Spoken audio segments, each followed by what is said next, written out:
Vamos então ao capítulo de número 12. Quem tem a Bíblia aí, pode abrir no 12. E quando você tiver a Bíblia aberta no capítulo 12, olhe só 2 versículos do capítulo 11 que nós vamos ler para dar o sentido total. O capítulo 11, o verso 9 e o verso 10. E aí o capítulo 12, que só são 14 versículos. Legal? Entendido? Vou ler o verso 9 do capítulo 11.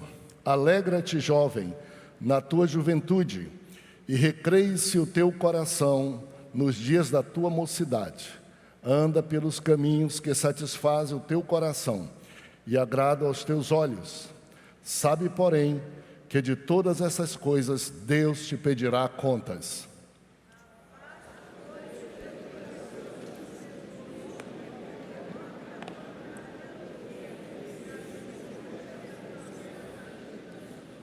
Vamos ler o verso 1 juntos, porque é tão bom, tão bonito, tão conhecido, que merece que a gente leia junto. Verso 1, 1, 2, 3. Lembra-te...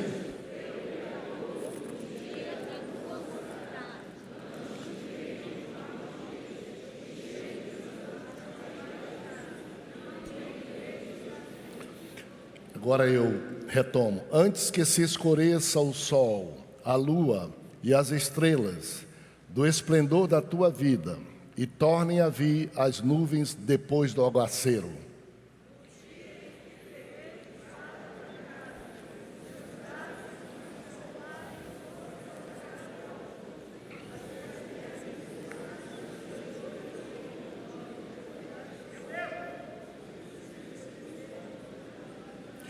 E os teus lábios, quais portas da rua se fecharem, no dia em que não puderes falar em voz alta, te levantares a voz das árvores e todas as harmonias, filhas da música, te diminuírem.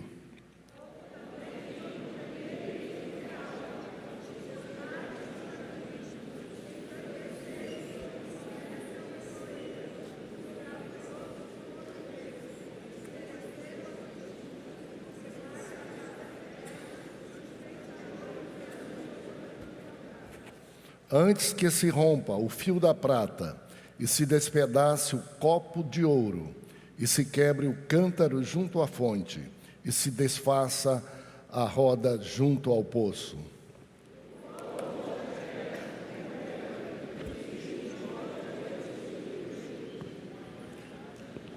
Vaidade de vaidade, diz o pregador, tudo é vaidade.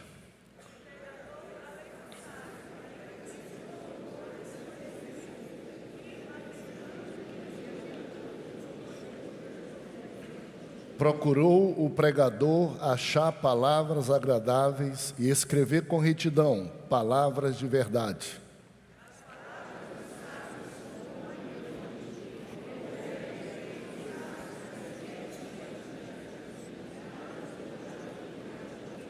Demais, filho meu, atenta, não há limites para fazer livros, e o muito estudar é enfado da carne.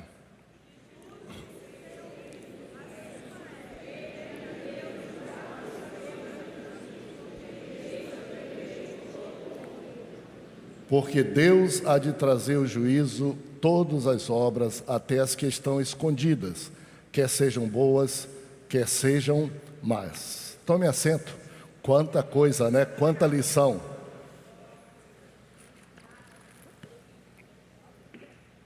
Chega a não dar para a gente tomar sequer fôlego sobre isso.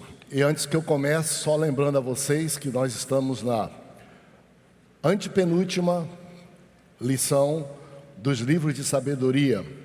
Próximo domingo, se Jesus não voltar, iniciaremos o estudo de Cântico dos Cânticos em dois domingos. Esse livro, Cântico dos Cânticos, é o menos lido e o menos estudado pela igreja, pelo povo de Deus. Eu não conheço nenhuma vez na minha vida de 64 anos em que tenha se dado a oportunidade de estudar em um culto público, todo mundo, esse livro de Cântico dos Cânticos. Vai ser um estudo maravilhoso, edificador, como tem sido até aqui todos estes. E como nós estamos só a 2 domingos de encerrarmos esse nosso estudo de 4 livros da Bíblia, quero lembrar você para passar aí na saída, o mais pronto possível, e procurar o que nos aguarda para o próximo trimestre. Olha só, nós vamos começar abril estudando o Evangelho de João, que é realmente extraordinário, extraordinário. E o livro mais lido, provavelmente um dos mais queridos da Bíblia, e aqui está um guia de estudo para jovens e adultos, aqui está para adolescentes, aqui está para crianças de 0 a 3 anos, aqui está para crianças de 4 a 6 anos e aqui para crianças de 7 a 11 anos. Nós trabalhamos a Bíblia, todas as crianças estudam o mesmo capítulo, o mesmo assunto, só que na linguagem apropriada para elas. É a forma da gente preparar nossas gerações todas para continuar esse legado maravilhoso de fé que nos aguarda. Não esqueça disso, já está disponível aí para todos vocês esse manual que a gente recomenda, porque ele ajuda a ver como a gente pode ler a Bíblia, garimpando o que há de propósito daquele capítulo e também sintetizando para que você veja que o Espírito de Deus orientou muito bem a Bíblia. Pode colocar para mim, deixar aí sempre. Vamos lá, me empreste aí a voz de vocês, só para eu não ficar falando demais aqui. O nosso assunto da lição de hoje é qual?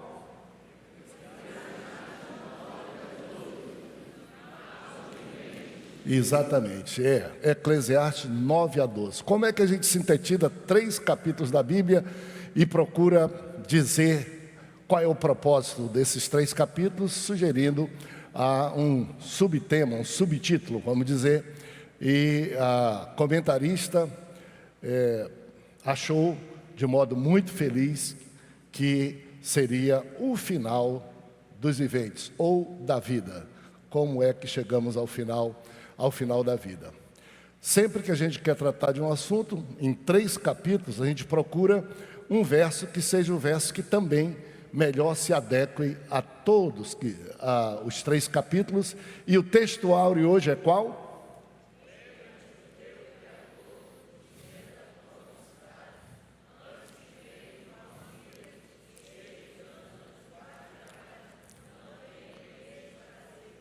Como você percebe, tem tudo a ver com o final da vida e é bom lembrar do final cedo, que é para viver muito bem o tempo que a gente tem para viver.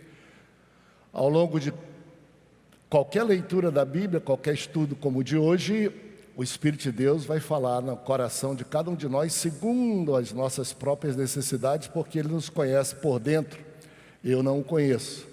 E a gente sugere então que você ouça bem o que o Espírito de Deus vai falar e aplique para a sua vida. E entre outras coisas, uma das verdades que nós sugerimos da lição de hoje é a verdade prática da lição. Vamos lá, verdade prática é...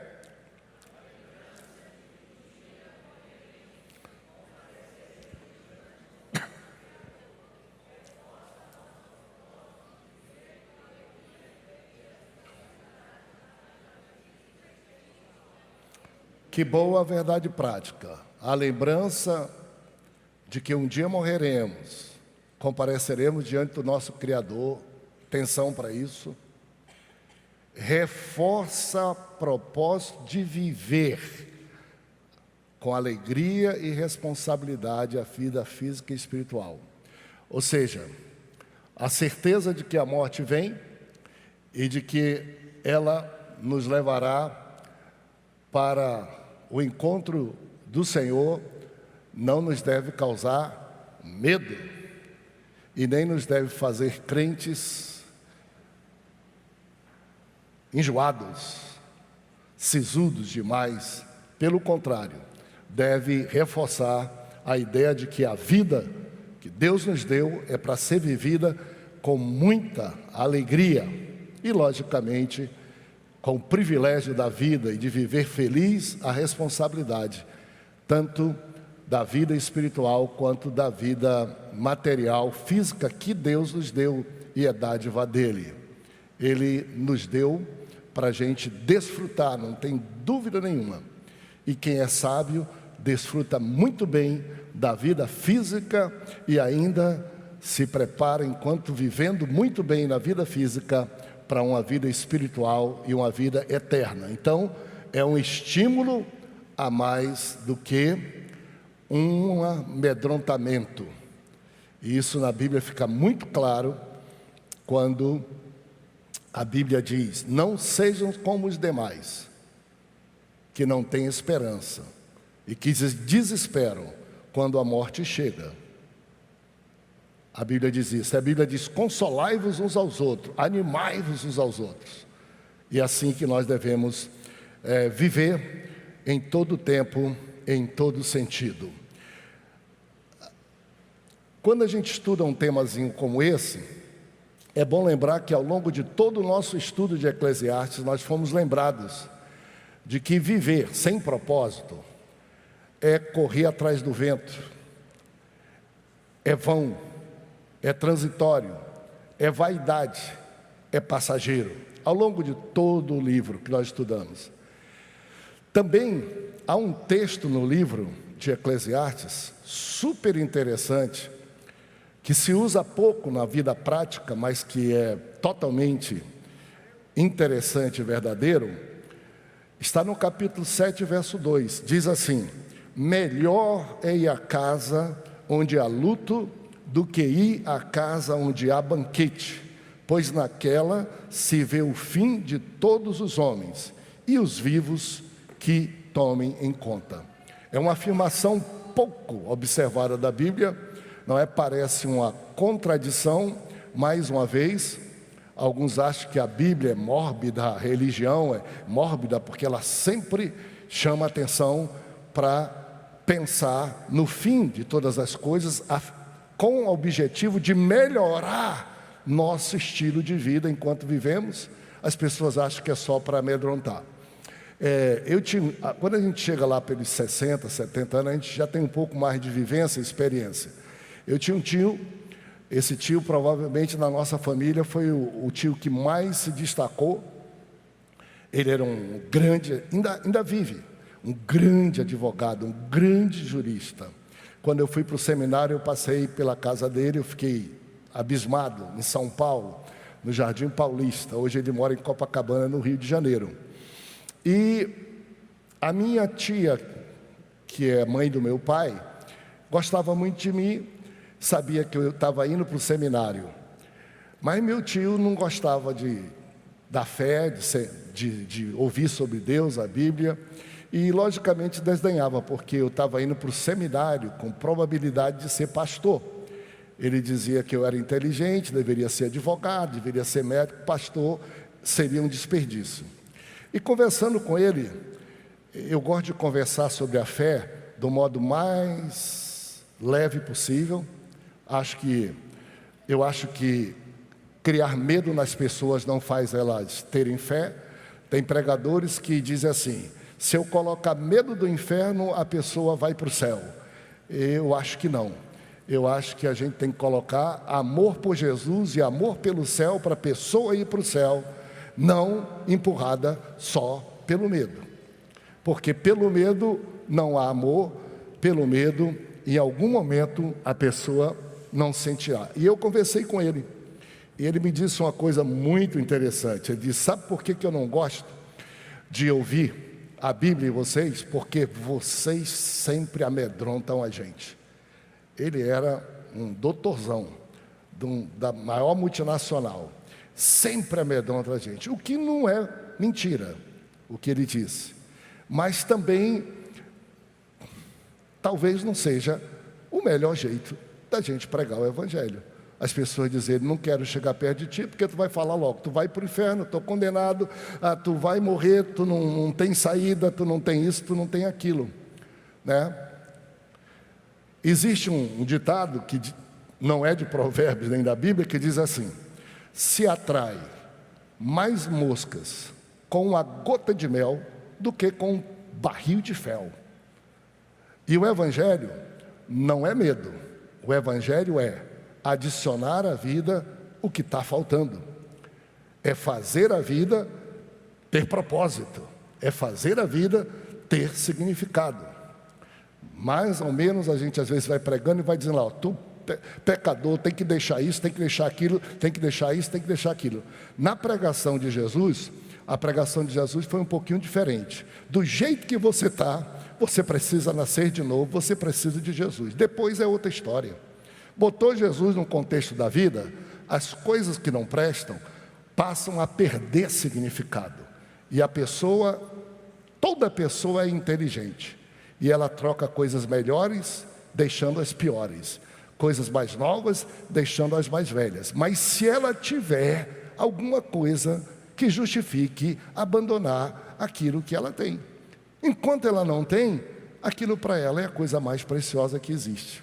Então, parece uma contradição, mas é verdade. Quando a gente vê o fim de todas as coisas, a gente pensa, a gente sofre um choque de prioridade. Por isso que quase sempre a gente passando por uma doença incurável, por um acidente, um parente, um trauma na vida, a gente diz assim: resolvi mudar as minhas prioridades. E nem precisaria você quebrar a cara para poder mudar as suas prioridades.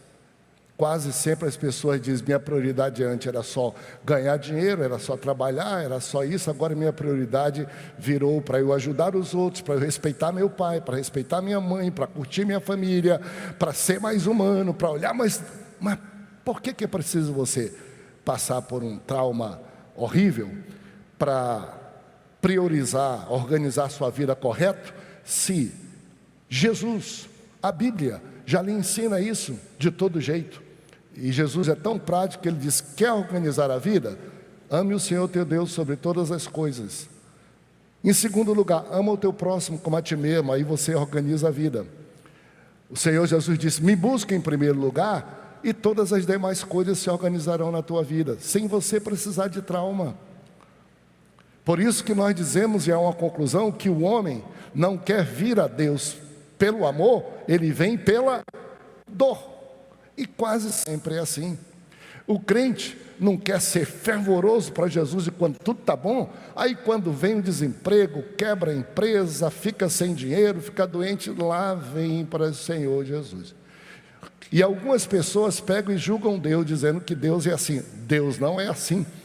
O homem é que é, e as pessoas que precisam. Deus não amedronta. Se Deus precisar amedrontar alguém para que alguém o ame, ele merece aquilo que o diabo disse quando foi falar com ele sobre Jó. Ele não te ama, não te adora, ele só se aproveita daquilo que tu dás para ele. Se tu tocar nele, ele te deixará. E Deus disse: mentira, veja só, e que ele, na verdade, perdendo tudo. Então, esse é o contexto com o qual nós encerramos tudo isso. De vez em quando, minha esposa lembra e sabe, de vez em quando, existem coisas na vida humana que eu não gosto de perder. Eu não gosto de perder. Quando nasce uma criança, eu tenho uma alegria muito grande de apresentar crianças. Eu acho esplêndido quando uma pessoa aceita Jesus, eu tenho a alegria de abraçar.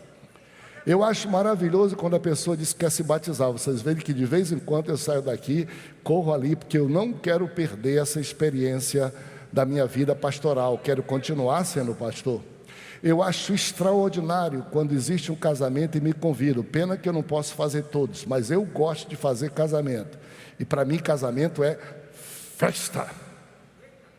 E eu não gosto de estar ausente de nenhum membro da igreja quando falece ou morre um parente ou a própria pessoa.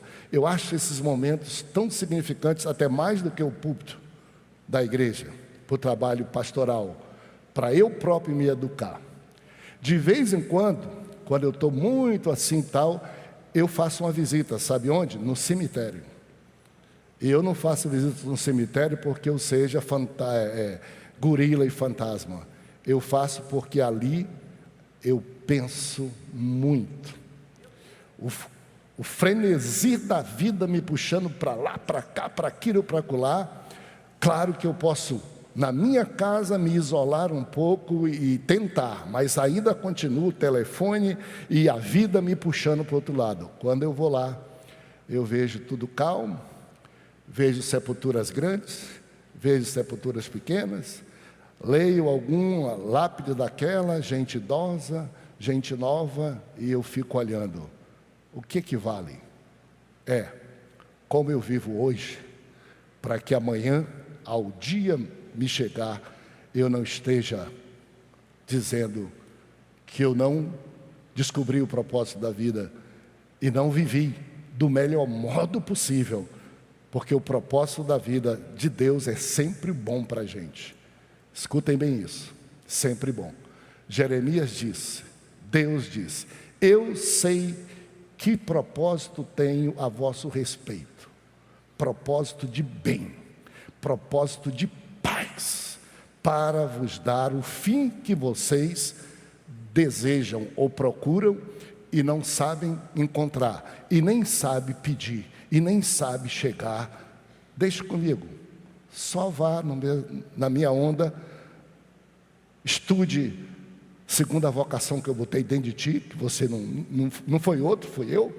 Por isso que tem profissão no mundo para todo lugar, tudo é diferente, é Deus que mantém a diversidade do mundo, não é governo, não é ninguém. Os governos, pelo contrário, ficam doidinhos aí. O governo na China, quando tinha muita gente, disse, não pode mais ter filhos, doidinho. Agora, parou de ter filho, agora não está nascendo ninguém, precisa ter filho. E Deus lá do céu, só dizendo, deixa comigo, eu controlo. Tem metade de homem, metade de mulher no mundo. Como é que isso acontece? Como é que acontece? Eu gosto de matemática, eu gosto de ciências físicas, como é que é? Os caras não sabem, não é o pai, não é a mãe, não é nada, deixa comigo. Eu mantenho a ordem, ainda que governos e pessoas façam desordem. E eu acho muito interessante. A Bíblia diz, olhando o fim, a gente organiza melhor a caminhada. Não olhando o fim, a gente desperdiça a caminhada. Vamos então, 3 tópicos. Essa lição de hoje é um banquete. Felipe ontem estava muito doente, ainda está, orem por ele. Ele me ligou, alta hora da noite, disse, pai, tu foi ali na inauguração da casa? Eu fui, ontem foi a casa 201, tal, ele disse, você teve tempo de pegar a lição? Eu digo, tive, meu filho, tive tempo, mas essa daí é o meu gosto. É o meu gosto. Primeiro, olha só como é que a gente vê o final dos viventes. Olhe como a Bíblia vê isso. Estímulo e propósito para a vida, capítulo 9. Nós estamos no capítulo 9, 10, 11 e 12. O final de Eclesiastes, a conclusão de Eclesiastes é estímulo para a vida. Estímulo para a vida. Por favor, quem puder, leia para mim logo de uma vez. Eclesiastes 9, 7, 8 e 9 e 10. Leia para mim. Quem me ajuda? Vai. Pois come com alegria o teu pão e bebe gostosamente o teu vinho, pois Deus já de antemão se agrada das tuas obras. Em todo tempo sejam alvas as tuas vestes, e jamais falte o óleo sobre a tua cabeça. Goza a vida com a mulher que amas todos os dias de tua vida fugaz, e os quais Deus te deu debaixo do sol, porque esta é a tua porção nesta vida pelo trabalho com que te afadigaste debaixo do sol.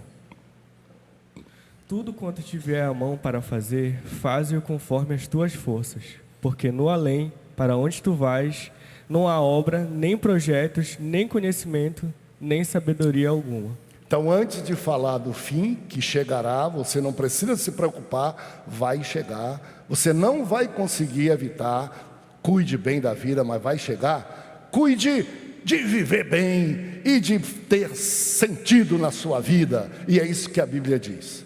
Vou contar um segredo para vocês.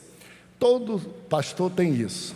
Eu, quando estou muito cansado, que vou num culto e não posso me preparar definitivamente com alguma mensagem diferente, diferente, e eu vou para aquele culto sem nada, eu fico orando para Deus, e tem umas 3 mensagens que vêm no meu coração, que são minha muleta, vamos assim dizer. Essa é a principal. Como eu gosto de pregar sobre Eclesiastes 9, 8, 7, 8 e 9. Vocês aqui já devem ter ouvido pelo menos umas 3 vezes ou mais. Ainda vão ouvir alguma vez. 2 coisas me fazem vir para cá. Uma, eu não preparei uma mensagem totalmente diferente. Por quê? Porque teve preguiça? Pode ser. Eu também tenho preguiça. Algumas vezes isso canso. Pode ser porque não teve inspiração? Foi, porque não teve inspiração. Pode ser porque vim para a igreja dizendo: hoje eu não quero vir com mensagem de casa, eu quero ver o que Deus vai falar para a igreja e vai falar para mim também. Essa daí é profecia de Deus para a minha vida. Eu deito e rolo. Por quê? Porque a primeira coisa que a Bíblia diz é: vai, pois, com alegria, verso de número 7. Que coisa boa. Você imagina Deus dizendo assim: ei, João, ei, Manuel, que isso, rapaz, cansado, triste. Ei, olha aqui que eu sou teu torcedor, estou aqui junto contigo, eu estou batendo palma, eu estou contigo. Vai com alegria, te anima, rapaz. Está desempregado? Te anima, rapaz. Está fazendo aí uns exames que está meio... Te anima, meu.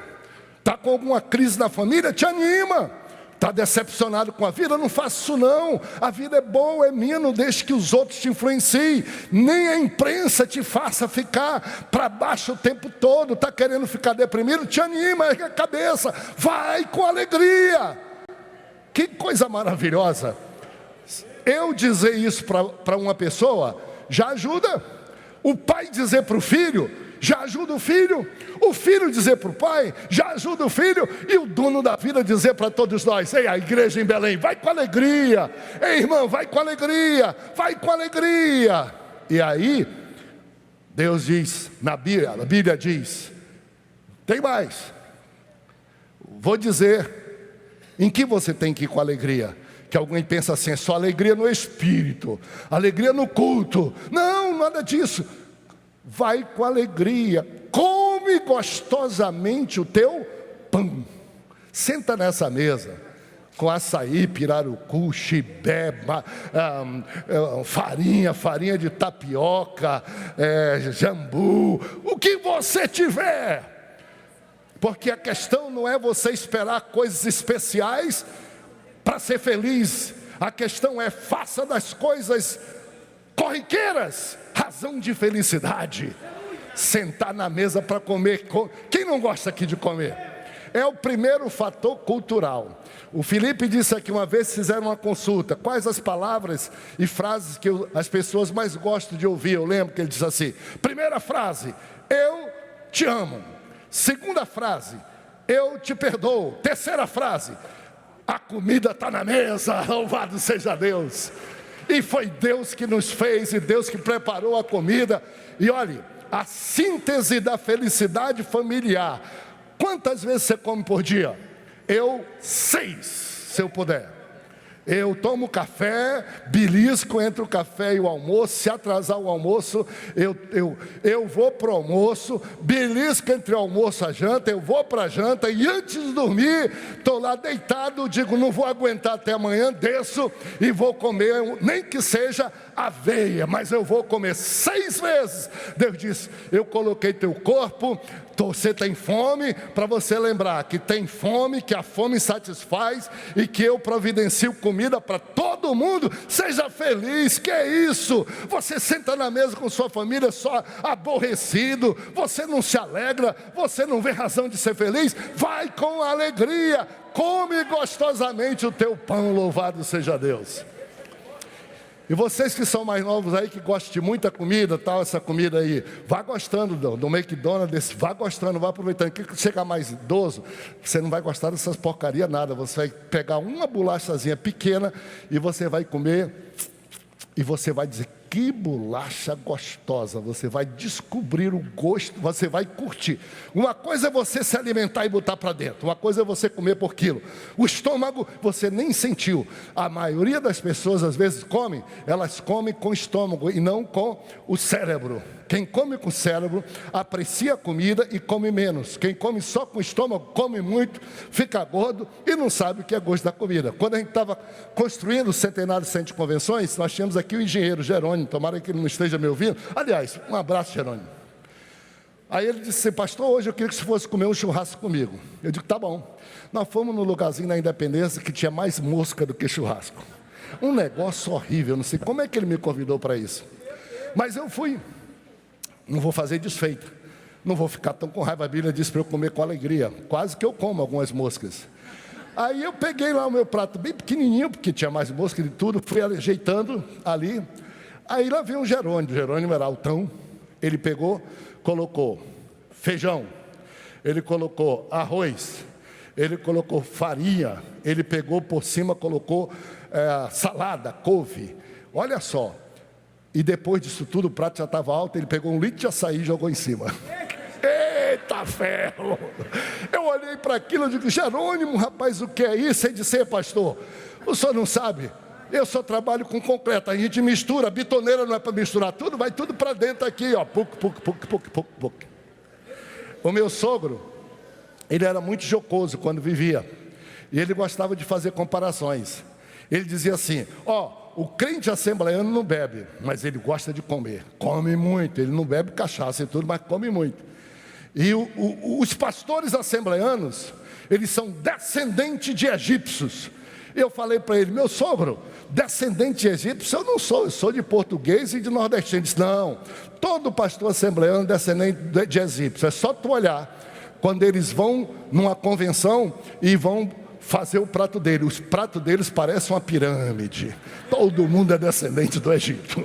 Todo mundo é descendente do Egito. Mas que coisa boa a comida. Come com alegria o teu pão. Bebe gostosamente o teu líquido.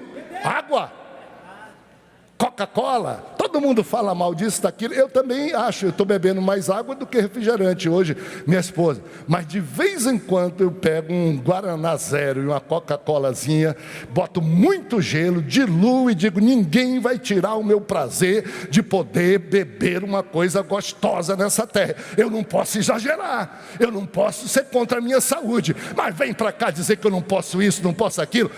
Tudo a gente pode em quantidades corretas. E quando a gente diz não pode, prejudica até a saúde. O cara diz: não pode hoje, daqui está faltando isso. Vá com calma, mas com alegria, com gosto. Que coisa boa é a gente comer uma refeição. Bebe gostosamente o teu cálice. Por quê? Porque Deus de antemão já se agrada de ti. Não há coisa que agrade a Deus mais do que um ser criado por Ele viver feliz. Esse é o papel de Deus, não tem outro. Alguém diz assim: o papel de Deus é salvar. Atenção, não é possível ser feliz eternamente sem a salvação de Deus. Mas o papel de Deus não é só salvar, não. É fazer as pessoas felizes. É fazer a pessoa viver a vida de modo que ela possa demonstrar que quem o criou foi inteligente e foi sábio. E nossa esperança não se resume só à comida e ao dia de hoje. Deus é tão bom que Ele propiciou a salvação para nos dar a vida eterna, que completa e tira da gente o medo de morrer, porque nós sabemos que vamos ter a vida eterna. Quão bom é o Senhor! Mas Ele não veio só para isso. Porque se o Senhor tivesse vindo só para salvar, Ele fazia nascer, morrer logo e estava salvo, sem pecado e sem nada. Nós testemunhamos da vida cristã, sendo sal da terra e luz do...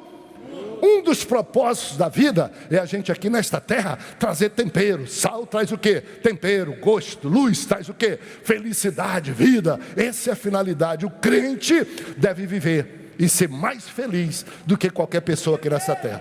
Verdadeiramente feliz. Vejam só que a coisa é boa. Juventude, vamos agora para fases da vida, só para a gente não se perder. A vaidade, a vida e a juventude. Por favor, consertem aí antes de ler, tá? Houve um erro aqui, ó. Aqui é Eclesiastes, tá? Eclesiastes 11 e 9b e Eclesiastes 11 e 9c. Vejam que aqui em cima nós estamos tratando só do capítulo 11, 12 só é o primeiro versículo. Esse 12, o 12 está aqui embaixo, tá bom? E aqui, ó, 9 e 10. Aqui bote só 9 verso, na verdade 9 verso 10. Leia para mim, por favor. 11, verso 9 e verso 10. Capítulo 11 aqui, e o verso 9 e o verso 9 é o que vai ser. Por favor, leia para mim. Alegra-te, jovem, na juventude, e recreie-se o teu coração nos dias da tua mocidade. Anda pelos caminhos que satisfazem ao teu coração e agradam aos teus olhos. Sabe, porém, que de todas estas coisas Deus te pedirá contas. Afasta, pois, do teu coração o desgosto e remove da tua carne a dor, porque a juventude e a primavera da vida são vaidade. Vamos aplaudir aqui esse tecladista nosso, lendo a Bíblia aqui para nós, é uma virtude, não é? Olha como é bom a gente estudar a Bíblia. A Bíblia é muito gostosa. Atenção, amigos, no final do livro, falando sobre o fim da vida, qual o conselho que Eclesiastes dá, Salomão dá aos jovens? Olha qual é o conselho à vida e à juventude, já esses estímulos aqui servem para todo mundo. E quanto ao jovem, alegra o teu coração. Que coisa interessante. Como é que às vezes o pastor, a mãe, pega um jovem cristão e diz: ei, você não pode sorrir, você não pode rir, você não pode ser alegre, você não pode ser feliz. O crente tem que ser sério, o crente tem que ser carrancudo, o crente tem que ser enjoado, o crente tem que ser chato. Que isso? O crente tem que sorrir, o crente tem que ser alegre, o crente tem que ser feliz em todo lugar, sal da terra e luz do mundo. Alegra o teu coração, jovem, na tua juventude.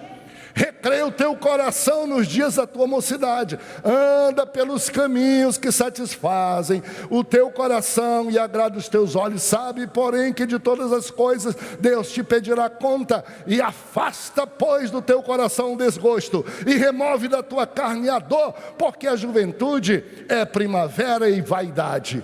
Veja que conjunto. Tem crente que fica invocado com a Bíblia e diz assim: anda pelo caminho que agrada o teu coração. Quer agradar a Deus? E calma lá, tem que agradar a Deus, mas é maravilhoso quando a gente agrada a Deus e agrada também o coração da gente, porque Deus trabalha para agradar o nosso coração. Quando a gente junta essas duas coisas, de agradar a Deus e de viver a vida plenamente, a gente explode de bênção. Aí, anda, jovem, com a tua juventude, pelos caminhos que satisfazem o teu coração, agrada os teus olhos. Não para na Bíblia aí, lê o resto. Olha o que diz: sabe, porém, que tu vais dar conta a Deus de tudo isso.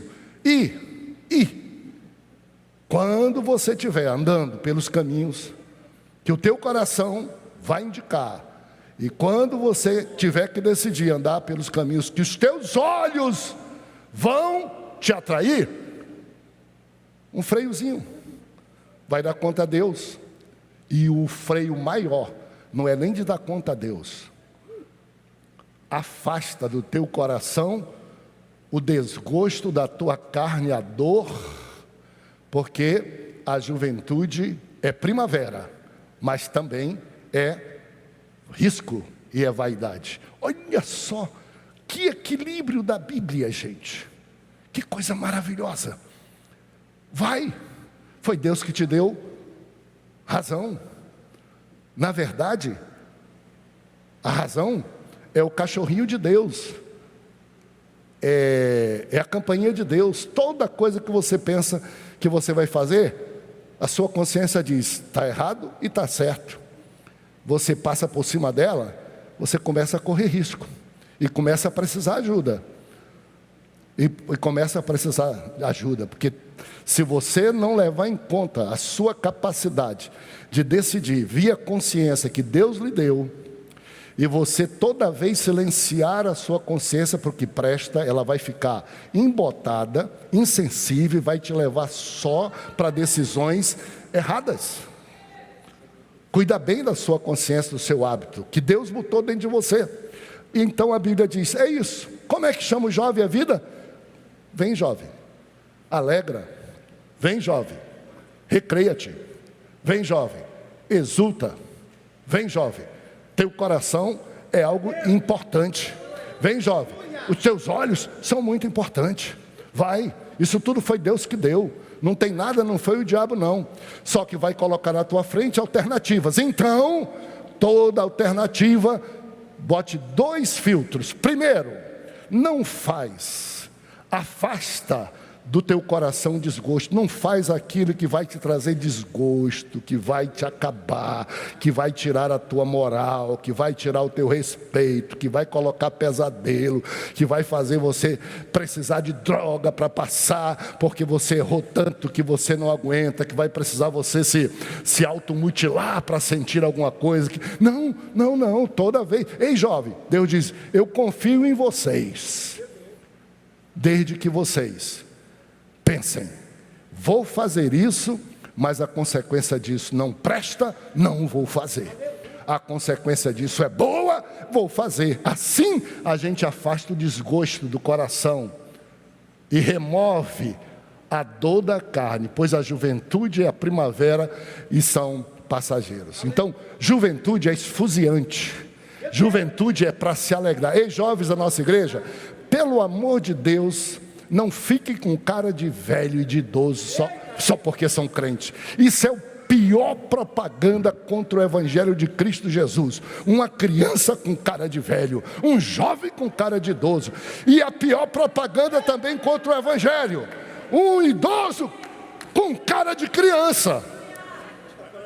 Por quê? Porque você diz com isso que Deus errou em deixar você viver muito tempo e que ser idoso não existe prazer. Existe alegria, diferente um pouco da juventude. Cada qual no seu quadrado, cada geração na sua geração. Daqui a pouco vocês vão invejar os idosos.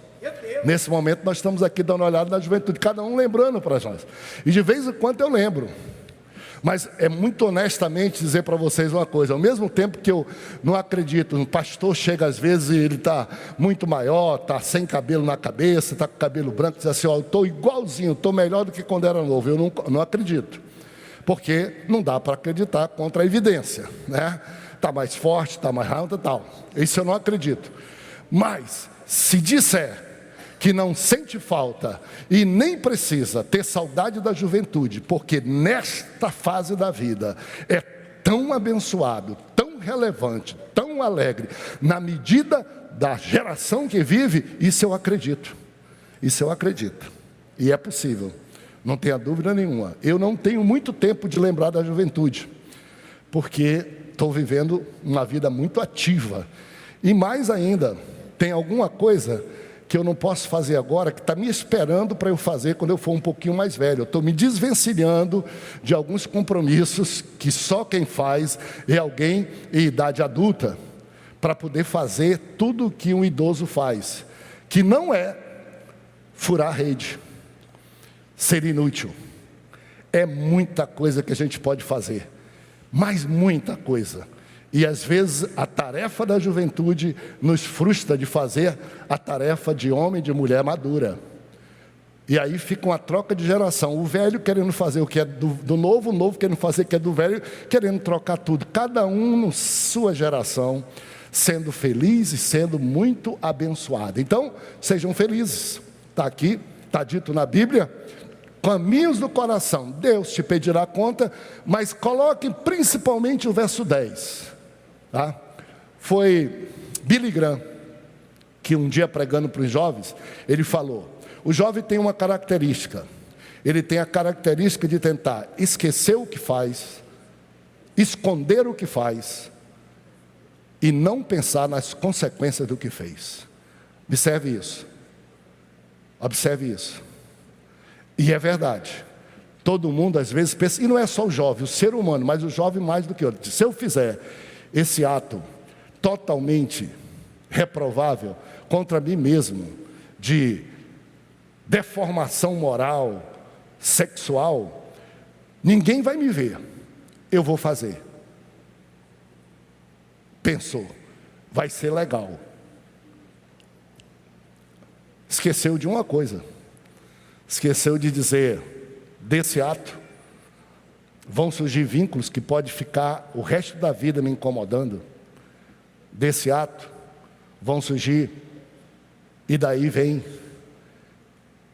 um monte de coisa que se recomenda. Na nossa sociedade, um pouquinho mais antiga, qualquer mãe, qualquer pai dizer: minha filha, você vai engravidar. No carnaval é o tempo que surgem mais crianças sem pais no Brasil, abandonadas. Ou seja, esconde o que faz, mas não pensa na consequência do que faz. Qualquer ser humano, mas na juventude essa é a característica boa. Por fim, vamos logo para o idoso, que é minha coisa. Eu vim até de terno cinza, eu e irmã Nazaré estamos aqui. Eu posso falar porque eu já passei por essas idades todas. Vocês que estão aqui, quantos aqui estão acima de 60 anos? Levante a mão, não vou nem pedir para ficar em pé para não rigir a junta. É muita gente. Quantos aqui estão acima de 70? Já diminuiu, mas tem muita gente, parabéns. Ei, vamos bater palma para essa gente. Eles já viveram infância, já viveram adolescência, eles já viveram tudo. E estão curtindo a vida ainda. Olha só, olha a beleza dessa experiência. Olha só, quantos estão acima de 80? Tem alguém que quer homenagear? Opa, está aqui minha irmã, como é o nome da Maria Paz, e meu irmão Pacífico, que é o mais frequente maestro, 98 anos. Eu pedi 80, agora eu vou pedir 90, fica o Pacífico que já está em pé. Ei, vamos bater palma para essa turma toda? Quem está acima dos... Maravilha! Quem já é centenário, secular, fica em pé. Eu estou sentindo falta aqui do meu irmão Pedro Dimas, né? Pedro Tomé, 117 anos. Estava batendo pandeiro, se congrega numa congregação nossa. Meu irmão pastor Firmino, dia 21 vai completar 99 anos. E eu estou para lá, se Jesus não vier antes. Esse é o meu destino. Eu tenho 2 destinos abençoados: o céu ou 100 anos. Que 2 destinos eu podia almejar de melhor? Que bênção de Deus! Ou longevidade, ou vida feliz, ou o céu. O apóstolo Paulo disse: olha, eu gosto muito dessa vida, por isso que para mim o viver é Cristo, mas o morrer é lucro, é fechamento de conta na terra e celebração de coroa no céu. Eu estou aguardando uma coroa que me será entregue, não só a mim, mas a todos os que amam a vida. Que futuro brilhante! Vamos terminar? Olha aqui o que diz a palavra do Senhor. O idoso, lembra-te do teu Criador. Interessante que esse versículo... Lembra do teu Criador nos dias da tua mocidade, antes que venham os maus dias em que dirás: não tenho nele contentamento. A gente lê para a juventude. Todo congresso de jovem bota esse verso. Todo mundo diz: esse verso não foi colocado para a juventude. Só. Não foi colocado para a juventude. Foi colocado para todo mundo. Para a criança, quando viver e chegar a aproveitar. Para o jovem, aproveitar bem. Mas aqui, a palavra aqui é: lembra do teu Criador. Lembra da tua juventude também. E a palavra é: nos dias antes que venham os maus dias, em que você vai se desculpar. Atenção, você vai dizer, vai se desculpar: eu não tenho nele contentamento. Já não dá mais, já não tenho força, já dói tudo a junta, já não durmo direito. Desculpa para deixar de ser feliz. E Deus não quer que você, Ele quer que você lembre quando você era jovem, que você era feliz e tinha força, e agora você tire dessa idade longeva, avançada, que não é problema, é bênção, senão você tinha morrido, que você seja feliz, que você seja avançado. Ou seja, a Bíblia não é corretiva só. A Bíblia é predominantemente, atenção, educativa, instrutiva, preventiva. Diga comigo: preventiva, diga. Você pega a Bíblia para corrigir um erro já feito, dói muito. Mas você pega a Bíblia para ler, para prevenir, evitar que você cometa um erro e quebre a cara, e aprenda quebrando a cara, já que Deus te ensina, ela é extraordinária. A Bíblia é 99% prevenção, ensino para evitar que você erre. A síntese da Bíblia é: lâmpada para os meus pés é a tua palavra, e luz para os meus caminhos. Você pega a lanterna e bota para trás, é isso? Lâmpada é para frente, luz para o caminho para frente. Você faz como algum doido. Às vezes a gente tem uma pessoa e diz assim: ei, ilumina aqui porque quero andar, eu quero caminhar aqui, ilumina meu caminho. A pessoa pega e bota a lanterna na cara do outro. Não ilumina, encandeia, é para frente. Louvado seja Deus. Idade avançada e o resumo final. Eu mandei para você 2 páginas aí de foto. Fique em pé comigo. Já estamos animados, mas talvez valha a pena. Dê uma olhadinha aqui porque eu não tenho tempo. Leia comigo depois. Leia o que está escrito, olha, no capítulo de número 12, o verso de 3 a 6. É muito bonito. É uma linguagem simbólica. É uma linguagem metafórica. É uma linguagem poética. Olha o que a Bíblia diz, que é muito gostoso de ver. E não fique com medo não. É muito bonita a descrição. Essa minha caneta, ela tá velha e inútil. Não é como nós devemos ser, mas tudo bem. Acabou já. Tem alguém... acabou a luz. Vamos lá. Olha o que diz a Bíblia. Os guardas da casa tremem. Está escrito. Antes que venham os maus dias em que os guardas da casa tremem. Significado: os braços e as mãos tremem na velhice, às vezes com paralisia e fraqueza. A Bíblia diz: se encurvem os homens valentes. Significado: as pernas se curvam de fraqueza e joelhos, e é verdade. Terceiro, cessarem os moedores e serem poucos, os dentes perdem capacidade ou diminuem. Quarto, se escurece o olhar, os que olham pela janela, os olhos começam a perder visão e as pupilas ficam dilatadas, mais limitadas possível. Estão querendo fazer um plástico aqui na minha pupila, porque está fechando um pouco, e eu estou dizendo para ele, pálpebra, melhor dizendo, eu nem sei a diferença entre uma e outra, mas cílios e tal, as mulheres sabem bem. O médico está dizendo: o senhor vai precisar. Eu digo: bom, vamos deixando aí, que eu ainda estou legal, né? Eu ainda estou legal. As portas se fecharam, as portas da rua se fecharam, os lábios, portas oscilantes, dobráveis, os lábios, a voz, vai para frente, troca rápido comigo. Sexto, o som do moinho diminuir. Nunca velhice sem dentes, somente alimentos macios podem ser o som, o dente como um moinho que tritura, e aí a gengiva dói, né? E a gengiva dói, a gente já morde procurando. Eu mordo já com algum cuidado, não é porque não possa morder, que eu estou com medo de ir para dentista, mas mesmo assim é o velho que tem essa previdência. O jovem, clac, quebra tudo e o pai tem que pagar. O som de um pássaro o fizer despertar. É o mínimo do ruído pela manhã suficiente para interromper o sono. Ou seja, jovem só desperta com despertador no mais alto. O velho não.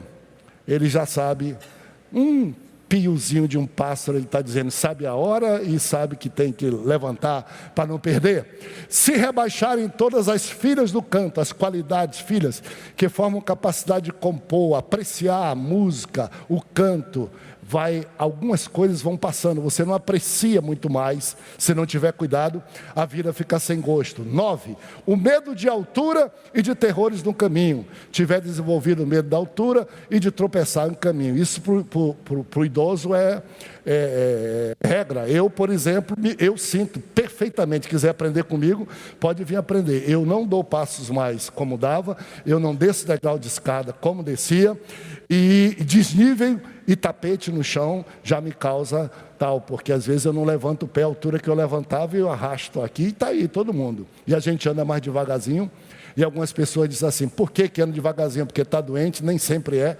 Os médicos oftalmologistas dizem que a gente anda devagar porque perdeu capacidade de visão, da visão como era jovem, por isso a gente tem que ser muito mais cautelosos. Então a vida vai num conjunto. Se a gente enxergasse tanto quanto qualquer outro, a gente queria andar tão rápido. Como a gente não enxerga tão bem, a gente anda menor, dirige o carro um pouco menor, a equidade de vida um pouco menor. Medo de altura e terror já foi. Florescer da amendoeira, seu cabelo embranqueceu com a idade. E quando bota um terno cinza assim, eu me acho... eu gosto de terno preto e escuro, porque... ele disfarça melhor, logicamente. Não, eu sempre gostei, mas florescer da amendoeira, o cabelo, o gafanhoto se arrastar, atenção, o passo vacilante do idoso ao andar com sua bengala. Mas mais do que isso, a Bíblia diz, quando o gafanhoto te for pesado, a bengala, mas o gafanhoto é dos animais que tem tamanho, o mais leve. E você, quando você fica mais idoso, qualquer diferença do peso que tu está acostumado a carregar, faz diferença. Como um gafanhotinho de X. Você quer uma prova? Hoje em dia, quando eu vou comprar um sapato ou uma roupa, eu pego assim, se for maneiro, eu compro. Sapato pesado, que eu gostava daqueles tamancão pesado, com couro, de jeito nenhum, tem que ser bem maneirinho para eu poder não botar fardo em cima de mim. Gafanhoto se arrastar, alcapar, foi inútil, perder a potência e desejo sexual. Também naturalíssimo, muito natural. Tu já imaginou uma loucura desses velhinhos que querem ser igual menino, que nunca, é um absurdo. Devia ter pena dessa senhora que está do teu lado aí, deixa de bobagem. Já pensou, essa velhinha que quer que esse velho seja um garanhão? Cuidado, velhinha. Descubra jeito de ser tão feliz quanto era antes, do jeitinho que é. Deus vai fazendo ficar flácido as duas coisas para dar certo como dava antes. Não vá no artificial, não vá dar problema para você. O homem vai para o seu lar eterno e os pranteadores vagueiam pela rua. Essa expressão dedida como maneira de um funeral, né? Se rompa a corda de prata, a medula espinhal que liga o cérebro aos nervos, é pálida e com esse aspecto. E por fim, não sei se tem mais ou se eu não mandei, tem lá, que se quebre o vaso de ouro. Essa pode ser uma referência ao cérebro, em razão do formato, da cor e da importância. Que se despedace o cântaro junto à fonte, receptáculo semelhante ao cântaro, o coração transpassado, rompido, derrama-se e morre. Se desfaleça a roda junto ao poço, o sistema de veias, artérias que conduzem continuamente sangue, como numa roda se desfaz e rompe-se o coração.